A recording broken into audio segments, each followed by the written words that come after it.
ایک دفعہ آپ علیہ السلام نے حضرت امام حسن اور امام حسین ان دونوں کو کندھے پہ اٹھایا. امام حسن کو دائیں کندھے پہ، امام حسین کو بائیں کندھے پہ اٹھا کے جا رہے ہیں. راستے میں حضرت ابو بکر مل گئے تو حضرت ابو بکر صدیق نے جب دیکھا نا بچے امام الانبیاء کے کندھے پہ سوار ہیں تو کتنا عجیب منظر بنے گا، کتنا عجیب سما بنے گا. امام الانبیاء کے کندھے ہوں اور جنت کے جوانوں کے سردار امام حسن اور حسین اس پہ سوار ہوں تو کتنا عجیب منظر بنے گا. تو حضرت ابو بکر صدیق نے کہا دونوں بچوں سے، جیسے بچوں سے باتیں نہیں کرتے تو بچوں سے کہنے لگے نعم المطیۃ مطیۃکما، تمہاری سواری بڑی اچھی ہے، جس سواری پہ تم نے سواری کی ہوئی ہے بڑی اچھی سواری ہے. جب انہوں نے حضرت ابوبکر صدیق نے تعریف کی ہمارے نبی کی تعریف کی نا، نعم المطیۃ مطیۃکما، دونوں بچوں سے کہا تمہاری سواری بڑی اچھی ہے، تو آپ علیہ السلام نے دونوں بچوں کی طرف اشارہ کر کے فرمایا ابو بکر سوار بھی تو بڑے عالی شان ہے، سوار بھی تو کم نہیں ہے. وَنِعْمَ الرَّاكِبَانِ، سوار بھی تو بڑے خوبصورت ہیں. ایک دفعہ آپ نماز پڑھا رہے تھے مسجد نبوی میں نماز پڑھا رہے تھے، تو نماز پڑھاتے ہوئے آپ سجدے میں گئے نا، جو ہی آپ سجدے میں گئے امام حسن آ کے کمر پہ بیٹھ گئے.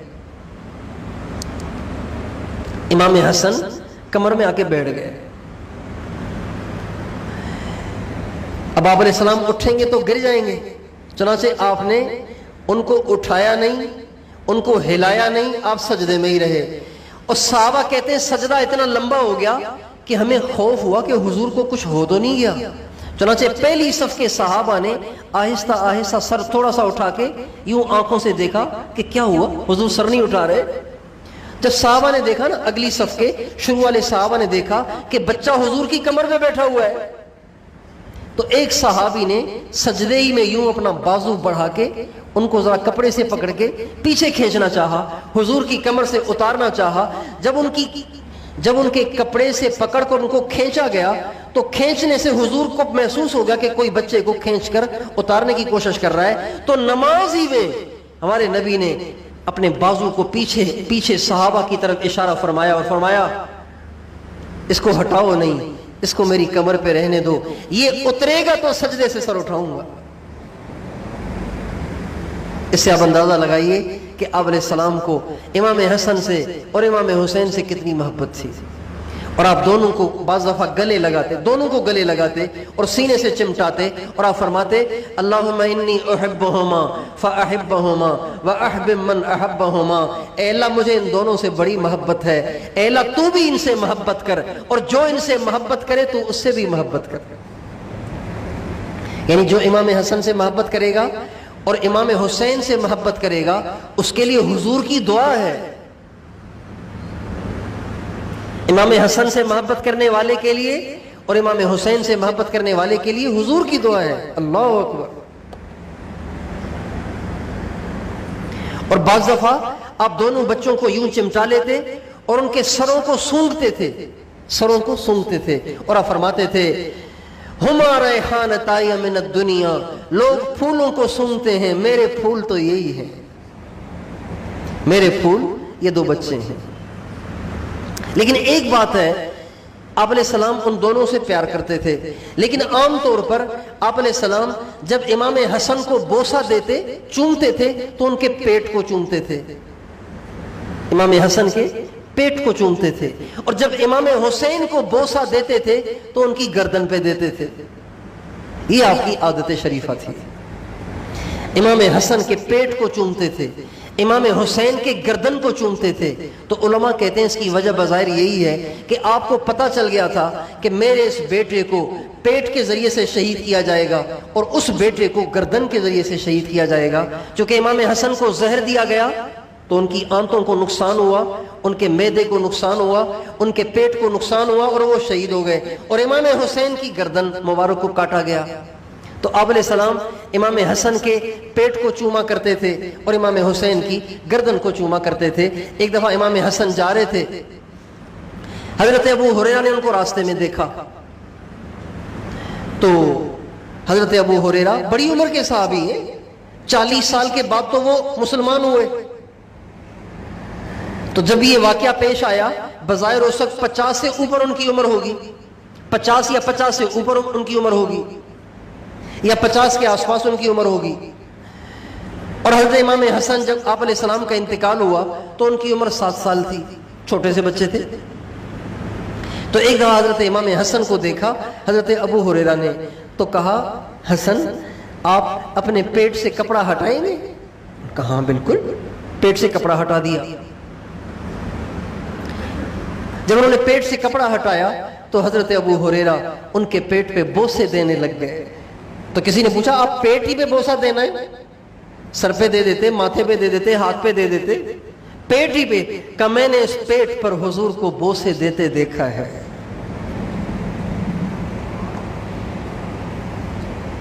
ایک دفعہ حضرت ابو ہریرہ ایک جنازے میں شریک ہوئے. جنازے سے واپسی ہو رہی تھی، جنازے سے واپسی ہو رہی تھی. تو واپسی میں اس جنازے میں امام حسین بھی شریک تھے، مگر چھوٹے بچے تھے، مگر جنازے میں شریک ہوئے تھے. جب جنازے سے واپسی ہوئی تو گرمی تھی، تو کہیں ایک جگہ امام حسین چونکہ بچے تھے، تھک گئے تھے، تو ایک جگہ سستانے کے لیے بیٹھ گئے. حضرت ابو ہریرہ پیچھے سے آ رہے تھے.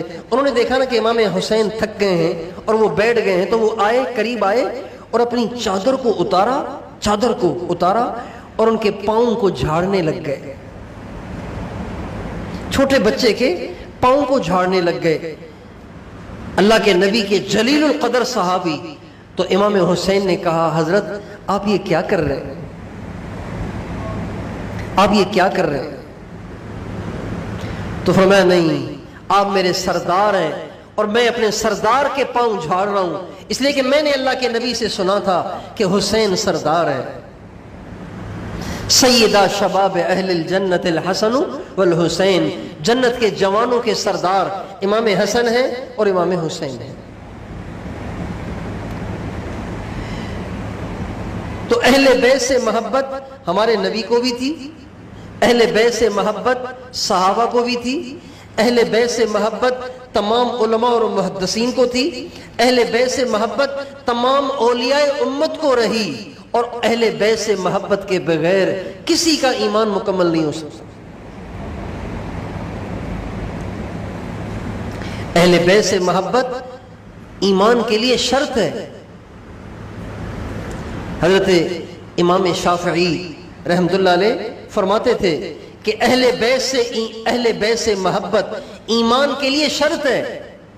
اور ان کا ایک شعر بھی ہے، آل النبی وسیلتی وہم الیہ ذریعتی ارجو بہم اعطا غدا بید الیمین صحیفتی. اہل بیت، میرے نبی کے جو اہل بیت ہیں وہ میرے لیے وسیلہ ہیں، اور انہی کے ذریعے سے میں نے اللہ کے نبی تک پہنچنا ہے، اور انہی کے طفیل اور انہی کی برکت سے میں اس بات کی امید کرتا ہوں کہ اللہ قیامت کے دن میرا اعمال نامہ مجھے دائیں ہاتھ میں عطا کرے گا، اہل بیت کی محبت کی برکت سے. میرے دوستوں، اہل بیت سے محبت ہونی چاہیے، اہل بیت سے محبت ہونی چاہیے. ایک دفعہ حضرت ابوبکر صدیق رضی اللہ عنہ نے حضرت علی سے فرمایا، علی تم جو اہل بیت ہو نا، تم جو اہل بیت ہو، تم سے صلہ رحمی کرنا، تم سے اچھا سلوک کرنا، تمہاری خدمت کرنا، تم سے محبت کرنا، یہ مجھے اپنے رشتہ داروں سے محبت کرنے سے زیادہ عزیز ہے. یہ کنہوں نے فرمایا؟ بھائی بولو تو صحیح نا. میں نے کہا نا میں آپ سے پوچھتا رہوں گا کچھ باتیں تو آپ سارے بولا کریں. یہ کنہوں نے فرمایا؟ ایک دفعہ حضرت ابوبکر صدیق جب خلیفہ بنے تو ممبر پہ بیٹھے خطبہ دے رہے تھے، ممبر پہ بیٹھے تھے. تو امام حسن چھوٹے سے بچے تھے، وہ آئے اور آ کے حضرت ابوبکر صدیق سے کہنے لگے، اترو میرے ابا کے ممبر سے، یہ تیرا نہیں میرے ابا کا ممبر ہے. حضرت ابوبکر صدیق سے کہا یہ میرے ابا کا ممبر ہے، اترے آپ اس سے. تو حدیث میں آتا ہے حضرت ابوبکر صدیق ایک دم ممبر سے نیچے اتر گئے اور امام حسن کو اٹھایا اور سینے سے لگایا اور ممبر پہ آ کے بیٹھے اور پھر زار و قطار رونے لگے اور فرمانے لگے ہاں ہاں بے شک یہ تیرے باپ ہی کا ممبر ہے.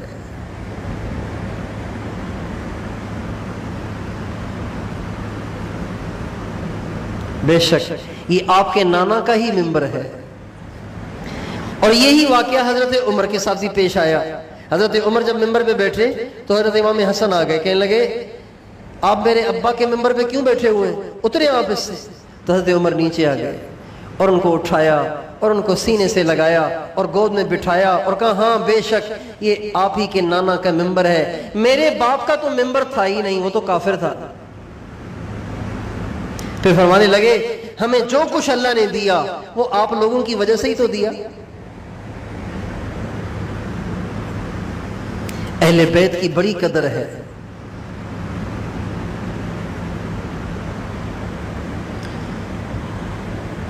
قرآن پاک کی ایک آیت ہے وَاعْتَصِمُوا بِحَبْلِ اللَّهِ جَمِيعًا, اللہ کی رسی کو مضبوطی سے پکڑو, اللہ کی رسی کو مضبوطی سے پکڑو.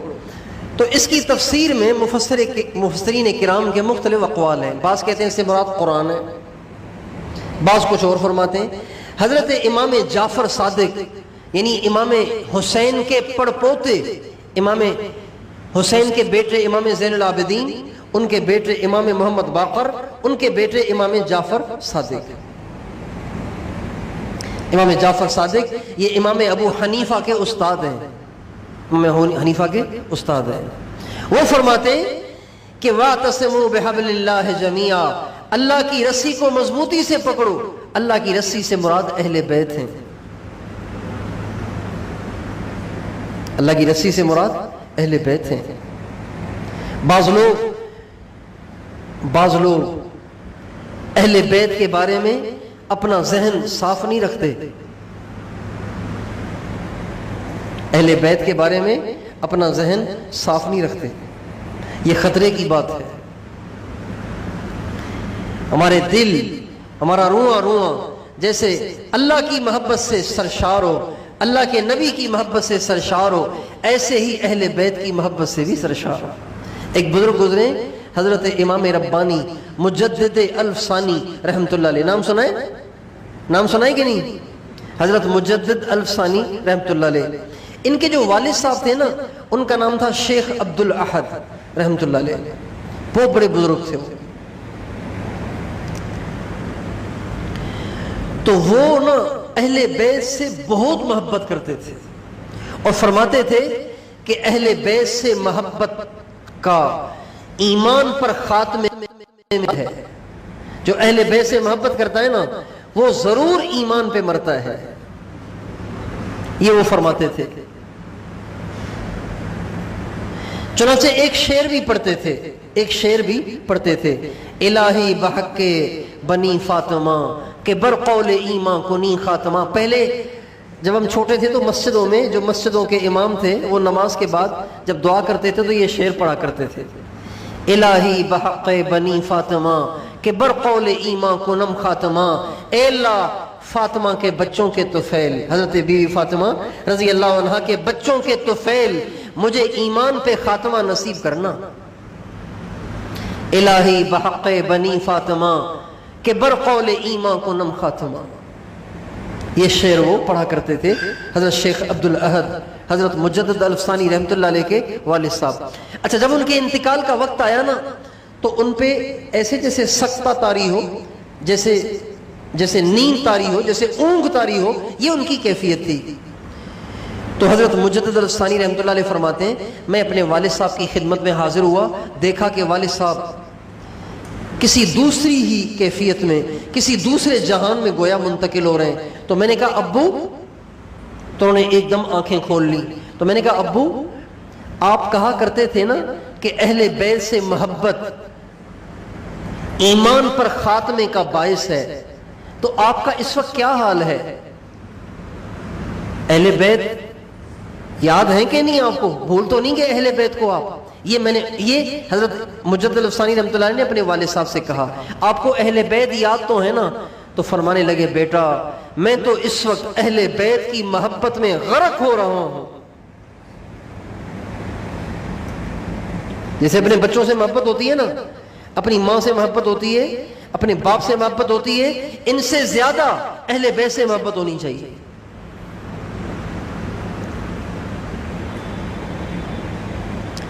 جی ہاں، نبی کریم صلی اللہ علیہ وسلم کو اپنے بچوں سے ایسی ہی محبت تھی. ایک دفعہ آپ خطبہ پڑھ رہے تھے، خطبہ جمعے کا خطبہ پڑھ رہے تھے ممبر پر، ممبر پہ چڑھے ہوئے اور خطبہ پڑھ رہے ہیں. اللہ کی شان، تھوڑی دیر میں آپ نے، چونکہ دروازہ سامنے تھا تو آپ نے دیکھا کہ امام حسن اور امام حسین ان دونوں نے جبے پہنے ہوئے، لیکن جبے ذرا ان کے سائز سے بڑے ہیں، جو ان کا قد تھا اس سے ذرا بڑے تھے. تو بار بار وہ اس میں الجھ کر گرنے کے قریب ہو رہے تھے، ایسے جیسے گر جائیں گے، ایسے جیسے گر جائیں گے. تو آپ علیہ السلام کی نظر خطبہ پڑھتے ہوئے سیدھی بچوں پہ پڑی. تو حدیث میں آتا ہے آپ علیہ السلام نے خطبہ درمیان میں چھوڑ دیا،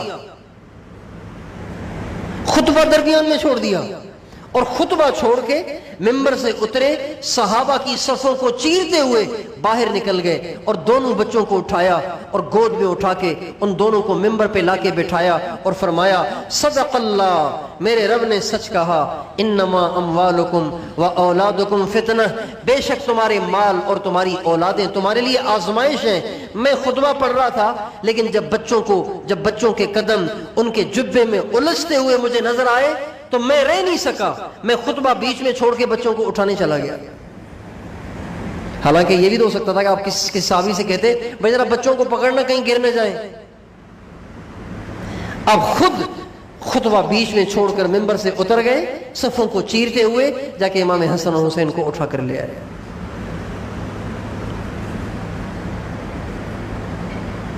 تو وہی جن سے حضور کو اتنی محبت ہو، ان سے ہمیں بھی محبت ہونی چاہیے نہیں ہونی چاہیے؟ بتائیے کتنی ہونی چاہیے؟ بہت زیادہ ہونی چاہیے.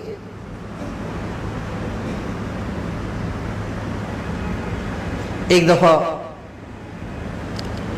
آپ علیہ الصلوۃ والسلام اپنے گھر میں حضرت ام سلمہ رضی اللہ تعالی عنہا کے گھر میں آپ ٹھہرے ہوئے تھے. تو حضرت ام سلمہ نے کہا، حضرت ام سلمہ سے آپ علیہ السلام نے فرمایا ام سلمہ میرے پاس ایک فرشتہ آ رہا ہے اور وہ مجھ سے کوئی خاص بات کرنا چاہتا ہے تنہائی میں، تو تم کسی کو میرے پاس آنے نہ دو، تم ذرا دروازے کے پاس رہو، کوئی آنا چاہے تو اس کو آنے نہ دینا، میں فرشتے کے ساتھ خلوت میں بات کرنا چاہتا ہوں. بہت اچھا. حضرت ام سلمہ اندر گھر کے اندر دروازے کے پاس کھڑی رہیں جب تک آپ علیہ السلام فارغ ہوں.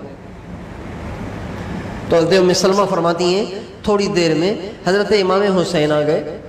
چھوٹا بچہ اپنے نانا کے پاس آیا، بے تکلف آئے گا. تو جو ہی وہ آئے نا دروازے میں داخل ہونے لگے تو ام سلمہ نے کہا بیٹا ابھی تو آپ علیہ السلام نا اندر فرشتے کے ساتھ بیٹھے ہوئے اور اندر آنے سے منع کیا ہے. اب 3-4 سال کا بچہ کیا جانے کہ فرشتہ آیا ہے اور تنہائی میں بات کرنی ہے. انہوں نے روکا، وہ رکے نہیں. انہوں نے گھیرنے کی کوشش کی مگر وہ گھیرے میں آئے نہیں اور ایک دم چھلانگ مار کے اندر گھس گئے. اب حضرت ام سلمہ نے کہا پیچھے جانے کا فائدہ نہیں، اندر چلے تو ویسے ہی گئے، کوئی بات نہیں. حضرت ام سلمہ وہیں کھڑی رہی. حضرت امام حسین اندر چلے گئے. اچھا جب امام حسین اندر چلے گئے نا تو تھوڑی دیر کے بعد اندر سے آپ علیہ الصلوۃ والسلام کی ہچکیوں کی آواز آئی. ہچکیاں کہتے ہیں آواز سے رونے کو، ہچکیوں کے ساتھ رونے کی آواز آئی. حضرت ام سلمہ تو پریشان ہو گئی، ایک دم اندر داخل ہوئی کہ حضور رو رہے ہیں، اتنی آواز سے کیوں رو رہے ہیں. چنانچہ آپ اندر گئیں تو دیکھا کہ امام حسین حضرت آپ علیہ السلام کی گود میں لیٹے ہوئے اور آپ علیہ السلام کی آنکھوں سے آنسو بہ رہے ہیں اور آپ ہچکیوں کے ساتھ رو رہے ہیں. پریشان حضرت ام سلمہ، یا سنا کیا ہو گیا؟ کہ ام سلمہ میں تجھے کیا بتاؤں، ابھی جو فرشتہ میرے پاس آیا تھا نا تو وہ تو مجھ سے کچھ باتیں کر رہا تھا. جب اس فرشتے نے اس بچے کو آتے دیکھا نا تو اس فرشتے نے کہا یا رسول اللہ آپ کو پتہ ہے آپ کا جو یہ بچہ آ رہا ہے نا حسین، آپ کی امت آپ کے اس بچے کو شہید کر دے گی، اس بچے کو شہید کر دے گی. پھر کہا یا رسول اللہ اگر آپ کہیں تو میں